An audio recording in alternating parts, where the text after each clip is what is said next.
මේ ඒකනේ ඔව් අද තන කොහොමද මරුනේ ප්ලේස් එක හොඳයි කොහොමාරි කයියකට සෙට් වෙනවනේ යකෝ ගෙදර යන්න බෑ ගෙදරින් බයිනවා මම හැමදාම පරක් වෙනවා කියලා ඉතින් යකෝ හැමදාම මේ මගුලට ඇවිල්ලා කයි එක ගහලා ඉඳලා යනකොට රෑ 11යි 12යි ඉතින් ගෙවල් වලින් උඹලා මෙලවන්න නැතු අවුරුද්දකුත් ගියා හොඳේ අපි මෙතන කයි එක ගහලා ඉඳලා අකෝ පිළිසිරිතයි නෑ බං අවුරුද්දක් යනවා දැනෙන්නේ නෑ කියන්කෝ මෙහෙම මචං හැබැයි මට හිතෙනවා මෙහෙම එකක් අපි හැම අවුරුද්දේ දිගටම හැමදාම ඇවිල්ලා මෙතන කතා කරේ මොනවයි අපි අපේ උපදූප වන් උන් අර මේ ගෙවල් වල ප්‍රශ්නයි අරෝ මේවනේ මචං මට හිතෙනවා ඒක පොඩ්ඩක් වෙනස් කරමු කියලා මොකද හේතුව දන්නවද මචං මේ අවුරුද්දේ දැන් අන්තිම නෙමෙයි හරි ඉතින් අන්තිම නිසා මට හිතෙනවා පොඩි වෙන එකක් ඒ කියන්නේ කයියක් නොගහ ඉන්නද නෑ කයියක් තමයි ඒක මරු කයි වාරුවක් මොකක්ද දන්නවද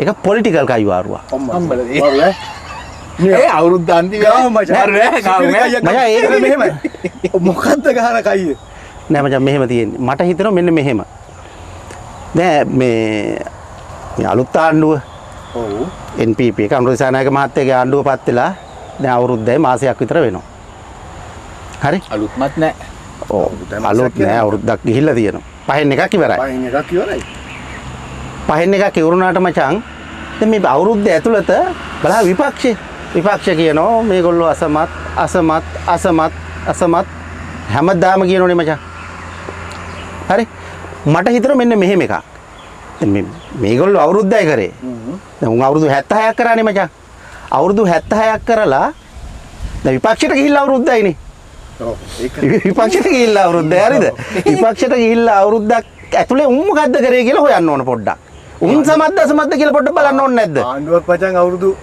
සෑහෙන ගාණක් විපක්ෂේ ඉඳලා ආණ්ඩුවට අවුරුද්දයි ඒක හරි ඒක නිසා පොඩ්ඩක් මචං අපි මට හිතෙන්නේ හරියටම වැඩේ බේරෙනවා විපක්ෂේ සමද්ද අසමද්ද කියලා හොයන තැනින් ආණ්ඩුවත් සමද්ද අසමද්ද කියලා බලා ගන්න පුළුවන් මචං ඒක හරි මොකද විපක්ෂේ ෆේල් කියන්නේ මචං ආණ්ඩුව සමත්නේ විපක්ෂේ ෆේල් කියන්නේ ආණ්ඩුව සමත් ඒකම ඇත්තටම හොඳේ මං කියන්නේ මේ මචං මෙහෙම එකක් තියෙනවනේ දැන් උඹලා කියනවනේ විපක්ෂේ ෆේල් කියලා අපේ විපක්ෂේ මචං මාර මොරාල් එකකින් ඉන්නනේ බං බලපංගෝ මීඩියා වලට ගිහිල්ලා බැලුවට පස්සේ අට්ට මොරාල්නේ බං ඒක හරි මචං ඒ මොරාල් වෙලා තියෙන්නේ කවුද මචං ඒ අර හැමදාම දේශපාලනය කරන උඩ ඉන්න කට්ටියනේ එතන මේ ගමේ ඉන්න මේ අහිංසක මිනිහා නෙමෙයිනේ හරි අහිංසක පාක්ෂිකයා නෙමෙයිනේ ඔය මොරාල් වෙලා තියෙන්නේ හරිද නෑ මට හිතෙන්නේ මචං මොරාල් කියලා පෙන්වන්න හදන්නේ ඔය පාක්ෂිකයෝ ටික රඳව ගන්නනේ මේක තමයි උන් මොරාල් එකේ තමයි ඉන්නේ උන්ට හැමදාම කරට්ටලයක් කියලා නෙමෙයි බොලාට මතක නැද්ද කියන්නේ ඒක හරි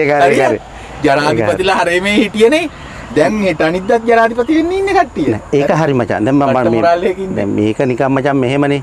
දැන් මුන්ගේ කතාව ගත්තොත් දැන් මම නිකන් බලහන් මම ඔබට තේරුම් ගන්න මේ කියන්නේ හරි. දැන් මේ ආණ්ඩුව පත් වෙන්න කලින් ඒ කියන්නේ පෞගිය සැප්තැම්බර් විතර නේ ගිය අවුරුද්දේ 2024 ඔන්න මෙන්න තියෙද්දි විපක්ෂයෙන් කිව්වේ මොකද්ද? කතා ගොඩක් කිව්වනේ. ඔව්. මට මතකද දන්නේ නැහැ. ඒ වෙලාවේ කිව්වා අනුරාධපුර නායකලා බලයට ආවොත් වැරදිලාවත් බලයට ආවොත් වැරදිලා අනේ හරි වැදගත්. වැරදිලාවත් බලයට ආවොත් කරගෙන යන්න බෑ කිව්වා. IMF එක දාලා යාවි කිව්වා. මේ අර තව ලස්සන කතන්දර ටිකක් කිව්වා. ඔය තව එක්කෙනෙක් කිව්වා මට මතකයි ලක්ෂයක් දැන් බැරේවි කියලා කිව්වා. එහෙමයි කිව්වා රට ලේවිලක් වෙයි කියලා නේ මචං කිව්වේ. රට ලේවිලක් වෙයි කිව්වා. ආමුතුන්ට දාන්නේ නැති වෙයි කිව්වා. ඇයි අන්තිම පෝය සිල් ගත්ත. ඔව් සිල් ගත්ත අන්තිම පෝය. මේකුත් තිබ්බා. ඇයි මම පෙරහැර නැති වෙයි කියලා අර මේ නඩුවකුත් කෑවේ එකෙක්. දලදා පෙරහැර නතර කරා කියලා. දැන් ඔහොම මචං මාර ලස්සන කතාවක් බොරු කියන්නේ නෑ මචං කිව්ව බොරු අර මන් දැක්ක එක සැරයක් ලාල්කාන්ත පාර්ලිමේන්තුවේ කියන මේ විපක්ෂ කට්ටිය කියපු බොරු වල හැටියට දැන් පොළොපලාගෙන යන්න ඕනේ කියලා. හරි? ඉතින් දුසන්ත. ඔව්. හිතපන්කෝ දැන් මුන් මෙච්චර කාලයක් මචං බලේ පාත්තගෙන ගියේ බොරුවෙන් නම් මුන් හිතනවා මචං මීළඟ සැරේ මුන් දන්නවා කොහොමත් මේ ආණ්ඩුව එනවා කියලා දන්නවා. හරිද? ඒකට උත්තරේ විදියට උන් තෝරන්නේ බොරුම තමයි. බොරු. ඒක වැදගත් දෙය මචං. ඒ වෙලාවේ දැන් උන් කිව්ව ටික ගණන් කරලා අපි ටිකක් කිව්වා. ඊට පස්සේ ආර්ථිකය ගැන උන් කියපුවා.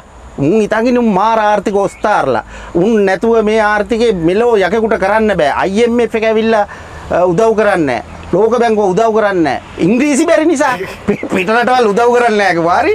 ඒ මේ ආයෝජන එන්නේ ආයෝජන එන්නේ නැහැ කිව්වා. මෙයාලා දන්නේ නැහැ මේ දේශපාලඥයෝ දන්නේ නැහැ. ඒ හින්දා මෙයාලගේ යාළු දේශපාලඥයෝ පිටරටවල උදව් කරන්නේ නැහැ කිව්වා ලංකාවට. ඔව් එහෙමයි කිව්වා. සල්ලිවත් නැහැ කිව්වා. ඉතින් එහෙම කියලා මචං දැන් මේගොල්ලෝ බලය ගත්තනේ. බලය ගත්තා. NPP එක බලය ගත්තා. 3න් 2කටත් වැඩි පාර්ලිමේන්තුවකුත් හදාගත්තා. අන්තිමට මොකද ඉතිහාසයේ පළවෙනි වතාවට. ඉතිහාසයේ පළවෙනි වතාවට මේ JR ගේ ව්‍යවස්ථාවෙන්. හරිද? එහෙම හදාගෙන දැන් මොකෝ වෙලා තියෙන්නේ? අන්තිමට IMF එක ගියෙත් නෑ. IMF එක තිබ්බටත් වඩා හොඳට වැඩේ කරගෙන ගියා IMF එකත් එක්ක. ඊළඟට බන්දුල මේගොල්ලෝ පැල කරන්න හදපු තර්කය තමයි හරි මේ ආණ්ඩුවට අත්දැකීම් නැහැ කියන එක. ඒක හරිනේ මචං. හරිද? හරිනේ. මොකද මේ 159 ගත්තොත් ඕකේ ඒකේ සාතිශය බහුතරයක් ගත්තාම ගණන් කරලා මට කියන්නත් ආර්ථික සමාවක් නැති වුණේ මට කියන්නත් ඇයි එහෙම ගණන් කළා. හරිද? එතකොට උන් කියන කතාව ඇත්ත. හැබැයි උන් සීනක හිටියා මෙලෝ දෙයක් දන්නේ නැති උන් ටික පාර්ලිමේන්තුවට ආවට පස්සේ මුන්ට මාස 3න් 4න් මාස 6න් හරිද මේක මුකුත් කරේ නැතත් නේද? ඔටෝ බලේ එයි කියලා බලාගෙන කියන තැනනේ හිටියේ උන්. ඔව් ඒක හරිනේ මචං. දැන් අත්දැකීම් නැහැ. කම්කෝ අනුරිසානායක මහත්තයා කලින් ජනාධිපතිකම් කළා නෑනේ. හරි? ඉතින් අලුතෙන් බලයට ආවයින් පස්සේ දැන් ඒගොල්ලෝ මේකේ බලය රට කරපු විදියත් එක්ක එනේ උන්ට අවුල් තමයි. ඒ ඉතින් මොකෝ මේ තැන් වල ඉන්නේ හොරු මංකොල්ලකාරයෝ අපරාධකාරයෝ ස්ථානගත කරලා තිබ්බේ. හරි? ඉතින් ඒ උන් එක්ක එපයි මේක කරගෙන යන්න. හැබැයි මන්නම් කියන්නේ මචං අනුරිසානායක. බලහන් බලයට ආපු ගමන් මහා බැංකුවේ අධිපති අයින් කරාද? අයින් කරේ නැහැ. මුදල් අමාත්‍යාංශ ලේකම් අයින් කරාද? අයින් කරේ නැහැ. ඒගොල්ලොත් එක්ක වැඩේ ඉස්සරහට ගියා. වැඩේ අනාගත්තේ නෑනේ. ඒක විතරක් නෙමෙයි තව ලස්සන කතාවක් තියෙනවා. ඒක අනුරාධ මාර්ග ගේම් එකක් දුන්නා. හර්ෂණ සූරිය පෙරුම ආර්ථිකයේ සම්බන්ධ මේ ආණ්ඩුවේ න්‍යායාචාර්යවරයෙක් වගේ ඉන්න කෙනෙක්. මිනිහා නියෝජ්‍ය මුදල් ඇමති විදිහට තියාගෙන හිටියා. තියාගෙන ඉඳලා හිටපු මුදල් අමාත්‍යාංශ ලේකම් අයින් වෙනකොට ඒ අයින් වෙනකොටම අර පුහුණුවත් එක්ක එයා ටිකක් එතන තියෙන වැඩේ කොහොමද යන්නේ කියලා අල්ලගත්තා. එයා මහා බණ්ඩාගාරේ ලේකම් කරා. ඔකේ තව ලස්සන ගේම් එකක් ගැහුවා මේ ආණ්ඩුව. මොකක්ද දන්නවද? දැන් මේගොල්ලෝ හිතාගෙන හිටියා ආණ්ඩුව ආපු ගමන්ම හරිද? අර ප්‍රධාන තන්ත්‍ර වල හිටපු රජේ හරි ඔක්කොමලා අයින් කරයි. ඒකත් එහෙම තමයි. පාලන පරිගැනීම් ගනීවි. ඒක හරි. ආන්සර් කරાવી. ඒකට හැබැයි ඒකත් එක්ක දැන් මේගොල්ලෝ මාර චූන් එකේ හිටියා. දැන් ඒ ගන්න ඇක්ෂන් එකත් එක්ක අවසානයේදී අනිත් පැත්තට රියැක්ෂන් එකක් එනවනේ ආණ්ඩුවට විරුද්ධව. ඒක හරි. ඒක හරි. ඒතකොට ආණ්ඩුව පන්නන්න පුළුවන් මේක. ඒගොල්ලෝ ලොකුවට මේක බලාපොරොත්තු වුණා මචං. මේ තව කේස් එකක් තියෙනවා. මට හිතෙනවා බං විපක්ෂයේ උන් කියපු බොරු වලට උම්ම රැවටුනායි කියලා. ඇයි දන්නවද? හිතාන්කෝ උන් කිව්වා දැන් පිට රටින් දැන් ඔන්න ආධාර කරන්නේ නැහැ. IMF එකට ගහලා එලෝනෝ. දැන් උන් දැන් ඒක හිතාගෙන ඉන්නවා. හරිද? උන් ඒක හිතාගෙන ඉඳලා උන් මචං මාධ්‍ය සාකච්ඡා තියලා කියනවා මම තමයි මේ මාර්තු ජනාධිපති. මේ ආණ්ඩුව මාර්තු වල වැටෙනවා. මම තමයි ජනාධිපති. මම නොවැම්බර් ජනාධිපති. මම දෙසැම්බර් ජනාධිපති. මෙහෙම හිතාන්කෝ සජිත්ගේ කට්ටිය ඇවිල්ලා අර කබීර් රෂීම් කිව්වා මේ ආණ්ඩුව වැඩි කල් යන්නේ නැහැ. අනිවාර්යෙන්ම නොවැම්බර් වෙනකොට සජිත් ජනාධිපති වෙනවා කියලා. අපි ඒ පුටුවේ වාඩි කරනවා ඒකෝ. ඒ ගැම්මට අර තනි දමි නියමයන් මචං අර එක වැල් එකක් වැඩ තනි වැල් එකේ පොර. හරි මචං තනි වැල් මෑන්ගේ ගෝලයා වජිර කියනවා ඉඳගෙන නෑ මේ රට කරන්න ඉන්නේ එකම එක්කෙනයි මචං. දෙසැම්බර් රනිල් ජනාධිපති. හරි අලුත් ගෝලේ දැන් කල් දාලා පොඩ්ඩක් මචං. දැන් අප්‍රේලට කල් දාලා මෙහෙමනේ මචං. රනිල් කිව්වේ තව සති දෙකකින් හැම එකම. ඊට පස්සේ 2048 තමයි රට කොට දාන්න පුළුවන් කියලා කිව්වේ. හරි. ඉතින් හැම එකම හෙට තමයි රනිල්ට රජිට. පට්ට ආතල්ලයක් ගන්නවද කොහෙද බං විපක්ෂේ ඉඳගෙන නේද? දැන් කොහොමද එහෙම එකක් තියෙනවා. දැන් මේගොල්ලෝ කිව්වනේ මේ විදේශ සම්බන්ධතා නැහැ කියලා. හැබැයි අනුර එන්නේ මේ ආණ්ඩුව පටන් ගන්න ඉස්සෙල්ලා මේගොල්ලෝ හිතුවා මේ ආණ්ඩුව ආපු ගමන්ම ඒකේ මචං ලස්සනම කතා කියුබාවට යන්නේ. ඒක තමයි කියන්නේ ඇතුලේ. ඉස්සෙල්ලම හිතුවා උතුරු කොරියාවට යයි. අනිත් රටවල් එක සම්බන්ධ නැහැ. ඒක වැටෙනවා වැටිලක් මචං ලොවෙත් නැති වෙන කියලා. මුන්ට මොකක් කරගන්න බෑ. මචං අනුර ඉස්සෙල්ලම කරේ මොකද්ද? ඉස්සෙල්ලම අසල්වැසියා. ඉන්දියාව. ඉන්දියාව ඇතැරලා ලංකාවේ දේශපාලනයක් හිතන්න බෑනේ මචං. මේ යන ක්‍රමයට. ඒතර ඉන්දියාවට ගියා. ඉන්දියාව උපරිම පිළිගැනීම අනුරට දුන්නා. හරි? ඉන්දියාව බේරගත්තා. ඒක නියමෙටම කරා. ඊට පස්සේ ගියා චීනෙට මචං. ඉතින් ඒක අර චීනට යන්නේ ඉස්සෙල්ලම ඉතාලි ඉන්දියාවට ගිහිල්ලා දැන් ඉතාලි අදානිත් එක්ක ගාපු කිව්සම. නෑ ඒක තමයි මම කියන්නේ. ඒක කිවිසුම හිග්ගෑවුණා. විපක්ෂ කිව්වේ මොකද්ද? අදානිට ඒක දුන්නේ නැත්තම් ඉන්දියාව මාර ගේමක් දෙයි කියලා ලංකාවට. අන්තිමට මොකද්ද උනේ? වෙච්ච දෙයක් නෑ ඉන්දියාවත් එක්ක ෂෝක් එකකට නේ මේක බේරගන්න. ඊට පස්සේ ඒක විතරක් නෙමෙයි. අර තලපති විජේ අර මොකද්ද දූපත මචං? ඔව් මචං මේ කාච්චදී අපිට අයිති කිව්වා. අම්ර ගිහිල්ලා ෂේප් එකේ තෙන්ට ගිහිල්ලා ගොඩ බෑලා නේ හමුදාවත් හම්බෙලා ආවා. වැඩේ බේරගෙන ආවා. ඉන්දියාවත් එක්ක යුද්ධයකට ගිහිල්ලා කෙලෝගෙන එනගනි කියලා හරි. මචං දැන් මේ ආණ්ඩුව ගියපු දැන් ආණ්ඩුව ගියපු රටවල් මොනවද කියපන්කෝ. ඊළඟට චීනේ ඊට පස්සේ මචං එක්සත් අරබ් එමිරාජයට ගියා. ජපාන්ට ගියා. ඇමරිකාවට ගියා. හිග්ගෑවෙන රටවල් ටිකනේ බං ගියේ. ඒක හරි. හිතාගන්න බැරි වුණා මචං. ඒ ගියපු හැම රටකින්ම මචං මාර සපෝට් එකක් නේ දෙන්නේ. නෑ මෙහෙමනේ මචං. දැන් මේගොල්ලෝ හිතන්නේ විදේශ සම්බන්ධතා තියෙන්නේ ඉංග්‍රීසි කතා කරන්න පුළුවන් නම් නේ සුද්දෙක් වගේ අඳිනවා නම් නේ එහෙම තමයි විදේශ සම්බන්ධතා හැදෙන්නේ කියලා තමයි මේගොල්ලෝ හිතන් හිටියේ. හැබැයි විදේශ සම්බන්ධතා මචං රටවල් වල තියෙන්නේ මේ රටවල් අතර මිසක් ඉන්නේ කවුද කියන එක අදාළ නෑ මචං. හරි. ඒක ඇත්ත කතාව. ඉතින් හැබැයි විපක්ෂයේ ඒගොල්ලෝගේ පාක්ෂිකයන්ට කියන්නේ කොහොමද? අපේ ලොක්කට ඉංග්‍රීසි පුළුවන්. අපේට ලොක්ක ටයිකෝට් අඳින්නේ. ඒ නිසා අපේ ලොක්කට තමයි ඇමරිකාව උදව් කරන්නේ. කවුද? ඊලොන් මාස්ක් සෙට් වෙන්නේ අපිට තමයි. ඊලොන් මාස්ක් මෙහාට තමයි එන්නේ. හරිද? අනික් කාරණාව තමයි මචං. මම එන ආතල් එකක් ගත්තා. මේ ආණ්ඩුවේ මචං අභ්‍යන්තර අර්බුදයක් තියෙනවා. ඒක හරි. අර්බුදත් එක්ක මචං තියෙන්නේ ඒක මුන් විශ්වාස කරා විතරක් නෙමෙයි. මුන් මචං මුන්ගේ මුන්ගේ ඉන්නවනේ අර මාධ්‍ය සෙට් එකක් ඉන්නවනේ වටපඩියෝ ටික. ඔව් උන් ටිකත් අල්ලගෙන මචං මේක ඇතුලේ මාර ලස්සනට මේක වෙන කියන දෙයක් නෑ බා. ඒක හොඳම වැඩේ මචං බලහන්කෝ. දැන් උඹ නිකන් හිතහන් දැන් මේගොල්ලෝ කිව්වා පක්ෂෙන් කිව්වා ඉතින් මේ හරිනී අනුරයි හරිනී MPP අනුර JVP නේ ඔහොම කතාවක් හරිනී අනුරයි ගේම නේ හරිනී අනුරයි බිමලුයි ටිල්විනුයි ගේම එහෙම කතාවක් කිව්වා. JVP NPP අවුල්. හරි. නිකන් කියන්නේ මේ නිකන් අර එහෙම නිකන් අර මේ කොහෙවත් නැති එකක් හදලා නිකන් මේක මේ ඇතුලේ අර්බුදයක් තියෙනවා. ඒක නිසා මේගොල්ලොන්ට ඉස්සරහට යන්න බෑ. ඒ වගේ පොඩි කතාවක් හදාගෙන ආවා. ඉතින් ඒවා ටික දවසක් යනකොට මිනිස්සුන්ටත් තේරුණා බොරු කියලා උන්ට දැන් යන්නත් බැරි වුණා අන්තිමට. උන් නිකන් මේ ආණ්ඩුව වැටේ කියලා හිතාගෙන රැට නිදාගත්තා මචං. හීනෙන් පේන දේ ඊට පස්සේ දැවිලා මාධ්‍ය සාකච්ඡාවට ඇවිල්ලා කියනවා. රැට හීනෙන් දකින්න ඔන්න හෙට මේ හරිනී අනුරයි අවුල්. හරි හෙට ඉඳලා. උදේ එනෝ මයික් එක ගහ ගන්නවා මචං. වාඩි වෙනවා කියනවා හරිනී අනුරයි මාර ගැටුමක. එහෙම නැත්තම් මචං උන් වට්ට ආතල්ලයක් ගන්න ඕනේ පුළයි. ඔය විතර නෙමෙයි ඕකේ. ඔය දෙන ආතල් මේක තමයි මචං දැන් ලෝකේ වෙන කොයි හරි මොකක් හරි ප්‍රශ්නයක් වෙච්ච ගමන් ඒක අර මේ අපි ඇතුලේ තිබ්බ අර්බුදනේ. මේකේ වැදගත් මේක මචං රටින් පිට අර්බුද. රටින් පිට වෙන අර්බුද දිහාංකෝ. ඔන්න මම උදාහරණකට කියන්නම්කෝ. ඉන්දියාවයි පාකිස්තානයේ ගහගත්ත අර කාශ්මීර කේස් එකකට. හරි? ගහගන්නකොට මොකෝ කිව්වේ? ඉන්දියාවයි පාකිස්තානේ ගහගත්තා. හරි? ගහගන්නකොට කිව්වා ඉන්දියාවත් එක්ක ලංකාව ගිවිසුම් ගහලා තියෙන්නේ. ලංකාවටත් ඇවිල්ලා ඔන්න බෝම්බ දාන්නේ. හරි? ලංකාව මෙහෙමයි එක පැත්තක් අරන් තියෙන්නේ. හරි? මේ ලංකාව වැටෙන්න යන්නේ. කියලා එහෙම ලොකු කතාවක් කියනවා. අන්තිමට ඊශ්‍රායලේ ඉරානෙත් එක්ක ඒ කේස් එක. ඇටැක් එකේදී තෙල් හම්බ වෙන්නේ නැහැ කියලා මචං ඔන්න වැටේ කියලා අර මචං ආපු දිනේ නියම කරනවා ඊට පස්සේ ජනගම් බලාගෙන ඉන්න ගාවගේ ඉඳන් බලාගෙන ඉන්න මචං ඒක තෙල් නැති වෙයි තෙල් නැති වෙලා මේ මිනිස්සු පාරට බයි පාරට බෑලා රනිල් හරි සජිත් හරි ගෙනල් පුටුවා එහෙම සීන් එකකට ආවා. ඕකටත් වැඩි පට්ටමාතලයක් ගත්තේ උන්කෝ එතන දන්නවද? අර මචං ට්‍රම්ප් මේ බදු වැඩි කරානේ. අම්මට දිරි ඒක හොඳ මේකේ වැඩේ තියෙන්නේ මචං. ඒකේ වැඩේ තියෙන්නේ දැන් විපක්ෂයේ ආර්ථික ඔස්දාන්නේ කවුද? හර්ෂද් සිල්ලත් ඇවිල්ලා කිව්වා මෙන්න ඇඟ කිලි පොලා යන ටෝක් එකක් දුන්න පාර්ලිමේන්තුවට ඇවිල්ලා. හරි? මාධ්‍ය සාකච්ඡා තියලා කිව්වා. අන්තිමට මොකෝ උනේ? අන්තිමට අනුර නෑ ඒගොල්ලෝ තව එකක් කිව්ව මචං ඒ වෙලාවේ. දැන් ගිහිල්ලා අපි ඇමරිකාවේ ට්‍රම්ප් එක්ක කතා කරන්න ඕන. හරි?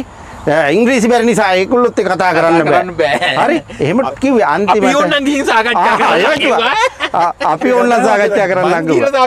අන්තිමට මචං අවසර දෙන්නේ. අනුර ලස්සනට ගේම හැන්ඩල් කළා. ඒ වැඩෙත් බේරගත්තා. 120ක් විතර අඩු 120ක් විතර අඩු වුණා. හරි. හරි. තරඟකාරී තැනකට බඩු ටික යවා ගන්න ඒක පුළුවන්. විතරක් නෙමෙයි. ඒ 120ක් අඩු වෙනකොට ඉංග්ලන්ඩ් වලින් එංගලන්තේ එංගලන්ත 0 0 කරන්නේ. ඔව්. ඒ කියන්නේ හරි. බිඳුව.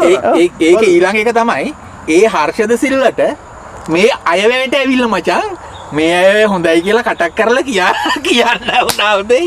ඒ මචං ඉතින් කොහෙන් hina වෙන්නද කියලා මට තේරෙන්නේ නැහැ ඒ ආර්ථික විද්‍යාඥයා ගැන. ඇයි බම් ඒගොල්ලෝ ඇයි බං අනුර මෙච්චර විපක්ෂ අසරණ කරන්නේ? බණ්ඩුල මේ උන්ට පොඩි කෑලි දිනනවා. දැන් ඕකේ මේ ඊළඟ කතන්දරේ තමයි දැන් උන් දැන් ඔය කතන්දර වලට අමතරව ඊට පස්සේ දැම්මු මේ ඊයේ පෙරදාවනේ මේ දිත්වා ඈ දැන් මචං බලහන්කෝ දිත්වා කේස් එකේ පටන් ගත්ත තැන ඉඳලා පට්ටපල් බොරු කෙලියේ 12 වෙනිද මේක කියලා තියෙයි කියලා පටන් ගත්තා. එතන ඉඳලා බොරු කියන්න ගත්තු එක ඒක ඉවරුණානේ. දැන් ආ එක ටිකක් අඩුයි. එතන ඉඳලා බොරු කියන්න ගත්තු එක නේ දිගටම බොරු කිව්වා. සතියේ බොරු මචං. ඒ මාධ්‍ය දෙයකුත් ඒකට සෙට් වුණා. හරි. ඒ මාධ්‍ය ගානට සෙට් වෙලා මචං. ඒක හැදුවා. අරුන්ගේ පස්සින් යනවා හරි. ඒක ප්ලෑන් එකට ඒක කරා. හරි. ඉතින් බයිතාංකෝ දැන් දිට්ට කුණාටු ආවා. අර ඒගොල්ලොම කියන විදිහට විපක්ෂම කියන විදිහට මේ සුනාමි වගේ දෙගුණයකටත් වැඩිය හානි වෙලා තියෙනවා. එහෙමනේ කියන්නේ. හැබැයි උඹ දැක්කද මචං රට ඒ කියන්නේ ඒ ගම්වල බදුල්ලා නුවර ඒ හානි වෙච්ච ප්‍රදේශවල මිනිස්සුන්ට සාමාන්‍ය තත්ත්වයට පත් කරන්න. ඒ කියන්නේ එදිනෙදා වැඩ ටික කරගෙන යන්න පුළුවන් මට්ටමට කරන්ට් එක දෙන්නා, ටෙලිෆෝන් ටික හැදුවා, පාරවල් ටික හැදුවා, කෝච්චි පාර හැදුවා. කියන්නේ තාවකාලේ ඒ ඉන්දියාව මාරගේමක් දුන්න මේකෙදි ලෝක රටවල් පට්ට විදියට උදව් කරා. දැක්කනේ මිනිස්සු ඇවිල්ලා උදව් කරා. මිනිස්සු ස්වේච්ඡාවෙන් මිනිස්සු ගිහිල්ලා වැඩ කරා. මං හිතන්නේ මචං රජයේ සේවකයෝ මේ පාර විතර එහෙම යන්නේ නැතුව ඇති. කවදාවත් මේ જાතියේ වැඩක් වුණේ නැහැ. නොතිබුණා නම් ඇත්තටම මෙහෙම මචං මේක ව්‍යසනයක් තමයි. මිනිස්සු වැඩ කරන්නේ. එහෙම මිනිස්සුගේ එහෙම වැඩ කරන බදුල්ලට මාතරින් 10 ගාණක් ගියා. ගාල්ලෙන් ගියා නුවරට. ඔව් ගාලෙන් නුවරට ගියා 10 ගාණක්. ඒක ඒ මිනිසුන්ගේ ජීවිතේට අමතක වෙන්නේ නැති මචං ඒක මචං මෙහෙමනේ තියෙන්නේ. ඒක තමයි මචං අලුත් දේශපාලන සංස්කෘතිය කියන්නේ. ඒක ඇත්තටම අලුත්නේ. ලංකාවේ ඉතිහාසයේ එහෙම මේ ස්වභාවික විපතක් වුණායින් පස්සේ රජයට සහයෝගය දෙන්න ස්වේච්ඡාවෙන් මිනිස්සු ඇවිල්ලා වැඩ කරලා නැහැ. මේක තමයි එහෙම වෙච්ච අවස්ථාව. මේකෙදි වැදගත්ම දේ මචං විපක්ෂය මොකද්ද කරේ කියන එක. විපක්ෂය try කරේ මචං කොහේ හරි පත්තු කරන්න. ඔබට මතකද? කබීර් රෂීම් අර 1000ක් මරුණා කියලා අන්න හරි. කබීර් රෂීම් පාර්ලිමේන්තුවට ඇවිල්ලා ගිහුවා ගම්පොළ 1000ක් මරුණා කියලා. 1000ක් විතර මැරිලා තියෙන්නේ. හරි. නෑ ඇති නෙමෙයි මැරිලා කිව්වා. හරි. ඊළඟට අර බස් එකේ කේස් එක. බස් එකේ කේස් එක පටන් ගත්ත වෙලාවේ ඉඳලා දෙරණ හිරු එකේ මෙන්න විනාඩි ලයිව් උන් හිතුව මචං බස් එක සම්පූර්ණ අවුල් වෙයි. හරිද? මං කියන්නේ ඒක සම්පූර්ණ ආණ්ඩුව අනගනි ඒක උන් ඊට කලින් මේව කර හගිස්ස හිටියා. හරිද? උන් හැදුවේ සෑහෙන පට්ට අසල කරා. ආණ්ඩුව ඒක බේරගත්තා. හරි. ඉතින් මං කියන්නේ මේ විපක්ෂය ඊට පස්සේ ඒකේ නෙමෙයි ලස්සන දැන් විපක්ෂ හිතුවේම නැති විදිහට. දැන් විපක්ෂයේ මේ වෙලාවේ සජිත් ප්‍රේමදාස කිව්වේ මොකද්ද? දැන් IMF එකට ගිහිල්ලා කතා කරලා ගිවිසුමෙන් අයින් වෙන්න ඕන. ගිහිල්ලා කෙලිම ට්‍රම්ප් එක්ක කතා කරන්න ඕන. අලුත් ගිවිසුමකට යන්න ඕන. ඈ ණය ගෙවන්න බෑ කියන්න. එහෙම කතාවක් කිව්වා. හැබැයි අන්තිමට අලුත් අයවැයක් ගේන්න ඕන. ඒතකොට අයවැය වෙලාවනේ මචං. අන්තිමට මොකක්ද උනේ? අන්තිමට වෙච්ච දේ තමයි මචං අනුර අලුත් අයවැයක් ගෙනාවෙත් නෑ. හැබැයි පරිපූර්ණක වස්තුවෙන්තුවක් දාලා හරි වැඩේ බේරුවා. සහන පැකේජ් එකක් දුන්නා. ඔව්. ඒ සහන පැකේජ් එක කියලා කියන්නේ මචං ලංකාවේ ඉතිහාසයේ එතෙක් මෙතෙක් දීපු ලොකුම සහන පැකේජ්. ඒ ගානට දීලා නැහැ කවදාවත් දීලත් නැහැ දෙන්නත් බෑ. කියන්නේ මිනිස්සු විශ්වාස කරෙත් නැහැ මචං ඒ ගාන හම්බෙයි කියලා. ඒකට දේපාඥයෝ හිතාගත්තා. දැන් මචං මේ ඕකෙන් ඒ දීපු සහන පැකේජ් එක ඇතුලේ තමයි මචං අරුන් චූන් නෙලා කිව්වේ. දැන් මෙච්චර කෝටි ගාණක් වෙන් කරනවා මේකට මිනිස්සුන්ට දෙන්න. එහෙම වුණොත් මචං මේ රට වැටෙනවා. අන්න ආර්ථික අර්බුදයක් එනවා මේ මාර්තු වල. එහෙම වුණොත් අපි ආණ්ඩු පෙරලනවා කියලා. ඒක තමයි හීනේ මචං. නේද කතන්දරේ. සහන පැකේජ් එකත් එක්ක මේ ඔගේ අනිත් පැත්තනේ මචං. ඔව්. සහන පැකේජ් එකත් උනේ මොකද්ද?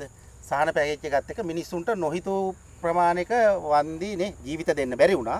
හැබැයි ජීවිත විතරයි දෙන්න බැරි. මිනිස්සුන්ට ගෙවල් දොරවල් නේ සියලුම දේ දිනදා කටයුතු කරගෙන යන්න මුදල් ඒ සියල්ල දුන්නා. ඒ සියලු දුන්න දැනුත් සෑහෙන දේවල් වෙමින් යනවා. මම දැක්ක ඊයේ වෙමින් තියෙනවා. ඒක ඇතුලේ ආණ්ඩුව මචං මාර විදියට මිනිස්සුන්ගේ ඇතුලේ තහවුරු වෙන්න පටන් ගන්නවා. මිනිස්සුත් එක්ක සෙට් කරනවා මචං. ඒ කියන්නේ ආණ්ඩුවට ලොකු පදනමක් නොතිබිච්ච ඔය මේ වතුකරය නේද? ඒ කියන්නේ මේ මිනිස්සුන්ගේ සෑහෙන ආදරයක් ආණ්ඩුව දිරාගත්තා. ඔව් දෙමළ ජනතාව අතරේ ආණ්ඩුවට ක්‍රෙඩිට් එක වැටෙනා වගේම විපක්ෂ මොකද්ද කරේ කියලා. විපක්ෂයට ඇත්තට මුකුත් කරගන්න බැරි වුණානේ මචං. හරි? විපක්ෂ කරේ අර බනානා සුජී ගිහිල්ලා ටී-ෂර්ට් විසි කරා මෙහෙම මිනිස්සුන්ට අරලා ගන්න. ඇඳුම් පරණ ඇඳුම්. ඇයි බං මේ නම් ලිස්ට් එකක් අරන් ගිහලා නම් ලිස්ට් ගත්ත 25000. සජිත් කරේ මොකද්ද මචං? ගිහිල්ලා අහනවා 25000 හම්බුනායි. හම්බුනාද? ලියා ගන්න. මං කියන්නේ ඊට පස්සේ අර මං දැක්ක මේ විපක්ෂ නායකතුමාගේ කාර්යාලෙත් විවෘත කරා මේ තොරතුරු එකතු කිරීමේ මධ්‍යස්ථානය. දැන් පොඩක් කෝල් කරලා කෝල්යක් දීලා ආන්න ඕන මචං. අර තොරතුරු මධ්‍යස්ථානයට එකතු වෙච්ච තොරතුරු වලට අනුව මේ මොනවා හරි සහනාදාර හම්බෙච්ච නැති කවුරු හරි ඉන්නවද කියලා පොඩ්ඩක් කෝල් එකක් දීලා අහන්න ඕනේ.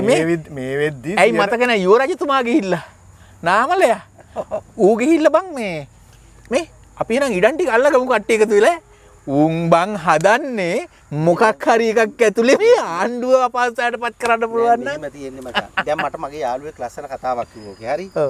මිනිහා කිව්වා ටික දවසක් යනකොට මේ අවුරුදු 76ක් බලේ හිටපු කණ්ඩායමනේ. බලේ හිටපු කණ්ඩායම නිසා ඒගොල්ලොන්ට වැඩ කරපු එක්කෙනෙක් කිව්වේ මුන්ට ටික දවසක් යනකොට මේ මොකද්ද කරන්නේ කියලා හිතා ගන්න බැරි වෙනවා කිව්වා. හරි තමන් කරන දේ හිතා ගන්න බැරි හරි ඔයා උන්ට වෙච්ච දේ හිතා ගන්න බෑ. ඔයා කියන දේ කතන්දරේ හරි. අපි දැන් අපි මෙහෙම බලමුද? පොඩක් මේ දැන් මචං අවුරුද්දක් ගියාට පස්සේ ඇත්තටම විවක්ෂිත මොකක්ද වෙලා තියෙන්නේ කියලා අපි බලමු. ඇත්තටම මචං මට පේන විදිහට නම් දැන් අර්බුදයට ගිහිල්ලා තියෙන්නේ මේ අර්බුදේ ලොකුම ඩැමේජ් එක වෙලා තියෙන්නේ විපක්ෂයට අර්බුදේ. ඒකේ පළවෙනි එක මචං. ඔබට හිතෙන්නේ මොකක් කියලා? මචං ඔබ හිතපන්කෝ විපක්ෂයට බිමේ මචං දේශපාලනය කරන්න භූමියක් නැති වෙලා තියෙනවනේ බං. අඩු ගානේ මේ ආණ්ඩුවට විරුද්ධව උද්ඝෝෂණයක් කරගන්න. හරිද? හරි සටන් පාටයක් හදාගන්න. හරි අවස්ථාවක් තියෙනවද කියනකො? තියෙනවා. මොකද්ද මේ ඊයේ පෙරේද දැක්කේ නැහැ Facebook එකේ ගියා අනුරගෝගම. ඒ අර ට්‍රැෆික් එකක් අස්සේ අනුරගෝගමක් ගහගෙන මේ වීලු නෙමෙයි.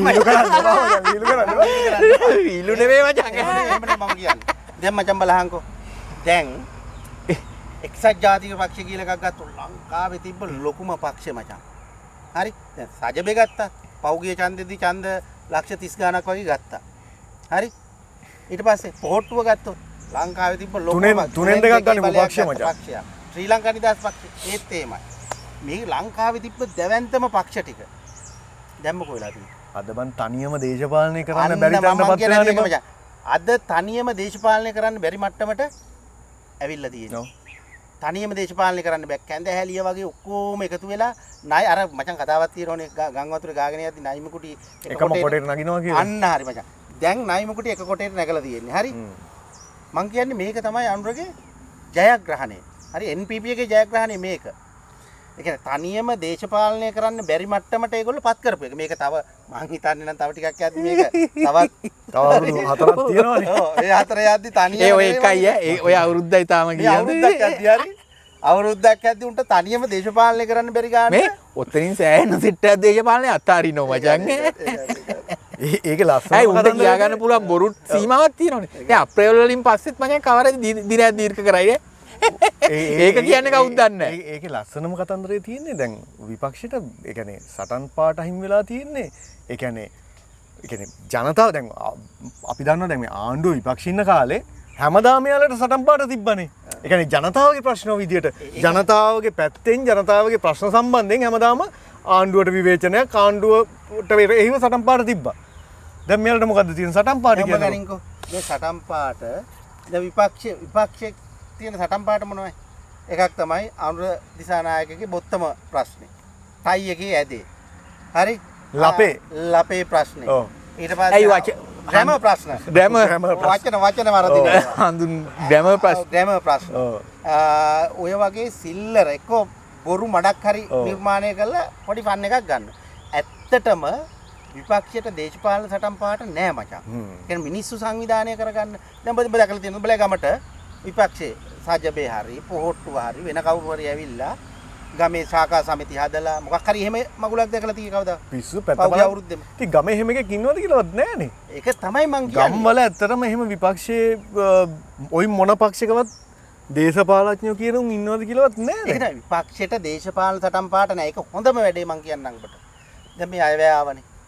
අයවැයේදී දැන් මේ වතු කරේ මිනිස්සු රුපියල් 1000ක් වැටුප් පැඩවීම 1000ක් නේ. ඔව්. වැටුප් පැඩවීමක් ඉල්ලලා රුපියල් ඒ කියන්නේ රුපියල් 400කින් වැඩි වෙනවා. ඔව් වැටුප් ආණ්ඩුවේ රුපියල් 200ක් වැඩි කරනවා. ඔව් ලොකු වැටුප් පැඩවීමක් ඉල්ලලා 1700 දක්වා වැඩි කරන එක එන්න කාලෙක ඉඳලා තිබ්බ අරගලයක් මේක. ඔව්. හරි.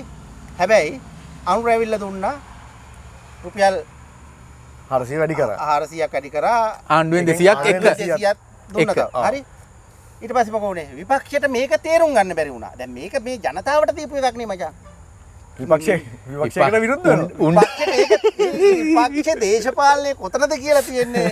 උන්ට හිතා ගන්න බැරුණ මේක හම්බෙන්නේ මොන මිනිසුන්ටද කාටද කියලා. මේ අපේ බදු සල්ලි බදු සල්ලි එහෙම දෙන්න මොන ආණ්ඩුව. විරෝධී අර මේ කතන්දර කියන්න ගත්තා. දැන් මොකද උනේ? අන්තිමට විපක්ෂයේ කාර්යභාරය විපක්ෂ කාර්යභාරය ජනතාවට විරුද්ධ වෙන තැනට ආවා. ඒ කියන්නේ විපක්ෂයට දේශපාලනය කරන්න තේරෙන්නේ ඒ ඊට පස්සේ සද්ද වහගත්ත හොඳේ. සද්ද වහගත්තේ ඒකේ. පහුගිය දවස්වල කුණාටුව වෙලාවෙත් රුපියල් 25000 වල දෙන්නේ. අපේ සල්ලි වලින් මේ මිනිස්සුන්ට බෙදන්නේ කොහොමද? ආවා පළවෙනි ෂොට් එකේ කාවා. සල්ලි බෙදන්නේ මේ අනුර කොහොමද ඔච්චර සල්ලි බෙදන්නේ කියලා ඇහුවා. හරි. හැබැයි මෙහෙම තියෙන්නේ මචං ඒකේ තියෙන කතාව තමයි මචං මම පුද්ගලිකව මම දන්න දේ තමයි පහුගිය කාලෙම සල්ලි බෙදාගත්තේ කොහොමද ජනාධිපති අරමුදල අරමුදල් මේ අරමුදල් තිබ්බේවා. මේ උන්ට ගිනි තිව්වයි කියලා උන්ගේ ගෙවල් වලට කෝටි ගණන් වන්දි ගෙවා ගත්තා. උම්ම බෙදාගත්තා. ජනාධිපති අරමුදල තිබුණේම උන්ටනේ බං. ඒගොල්ලෝ බෙදා හදාගෙන කෑවා. ඇයි බං කෙහෙලියට? හැබැයි ඒකත් ජනතාවට පවරලා දැන් මිනිස්සුන්ට දෙන එක වැඩි කරලා තියෙනවා. මිනිස්සුන්ගේ පංගුව වැඩි වෙලා දේශපාලඥයන්ගේ පංගුව අඩු කරලා තියෙනවා. නේ? බලහන්ක වාහනද, නිල නිවාසද, මැති ඇමතුරුන්ගේ වරප්‍රසාදද සියල්ල කප්පාදු කරලා තියෙනවා. පර්මිට්ද ඔක්කොම කපලා තියෙනවා. ඉන්ෂුරන්ස් එකේ ඉඳලා කපලා තියෙනවා. එතකොට මචං ඒ දේශපාලඥයාගේ පැත්ත කප්පාදු කළා මේ ආණ්ඩුව NPP එක ජනතාවගේ පැත්ත පංගුව වැඩි කරලා තියෙනවා. වැඩි කරලා තියෙන්නේ. ඒකනේ වෙන්න ඕන බං. ඉතින් මචං ඒකනේ විපක්ෂයට කට උත්තර නැති වෙලා තියෙන්නේ. ඒකනේ බං අරට විරුද්ධ විපක්ෂය තමයි දැන් ලොකුම දේශපාලන කුණාටුවට අහු වෙලා තියෙන්නේ. දීප්තා වගේ 3-4ක් බලපෑම විපක්ෂයට වෙලා තියෙන්නේ මචං. ඒ කියන්නේ මචං ඇත්තටම ගත්තොත් ලංකාවේ විතරක් නෙමෙයි ලෝකෙම අසාර්ථක විපක්ෂය මචං. අසාර්ථකම කියන්න එපා. නේ අසරණම කිව්වනම් ඔක හරියට හරියයි වචනේ. අසාර්ථකකමක් තියෙනවා අසරණමකමක් තියෙනවා. හරි. ඒකත් ඇයි මෙහෙම කිව්වොත් නේද මචං? කුජීතම වෙච්ච පජාතම විපක්ෂය කුජීතම පජාතම මම දැකලා මචං මේ විපක්ෂය. ඉතින් අපිට කියන්න තියෙන්නේ මේ අවුරුද්දේ මචං දේශපාලන කයිවාරුවේ අපේ අද පොලිටිකල් කතාවක් ඇත්තටම කතා කරේ මචං. මේ කයිවාරුවේ සාරාංශය තමයි මචං මට නම් දැනෙන්නේ විපක්ෂේ lost විපක්ෂේ fail එක අවුරුද්දකට මෙච්චර loss නම් ඊළඟ අවුරුදු 4 දිගේද විපක්ෂේ flat විපක්ෂ ඉතුරු වෙන්නේ මචං ලංකාවේ විපක්ෂයක් විපක්ෂයක් ඕන මචං කොහොමද දන්නවද මේ විපක්ෂ කියන්නේ බොරු කියන එක විතරයි මචං. මේක හරි. මං කියන්නේ විපක්ෂයක් ඕන හොඳ විපක්ෂයක් ඕන මචං. කොහොම එකක්ද දන්නවද? ඒ කියන්නේ NPP එකේ quality එක තියෙන්නේ. ඊට වඩා quality එක. අන්න හරි. මීට වඩා quality මීට වඩා ජනතාව ගැන හිතන හොඳ දේවල් තියෙන මීට වඩා ජනතාව ගැන හිතන දැක්මක් තියෙන විපක්ෂයක් තමයි ජනතාවට ඕන. එහෙම නැතුව මේ වගේ වල්පල් හොයන කුණු හොයන විපක්ෂයක් නෙමෙයි. ආපු රජ වෙන දින දාගෙන ඉන්න. හරි. මේ අවුරුද්දේ සාරාංශය තමයි මට නම් හිතෙන්නේ මචං මේ විපක්ෂ පෙළ ජනතාවට අලුත් විපක්ෂයක් අවශ්‍ය කර තිබේ. වේකන්සි එකක් තියෙනවා. යමු දැන් ඇති. යන්න ඕන බං. තියෙන දේ. ඕකේ. ජය වේවා මචං.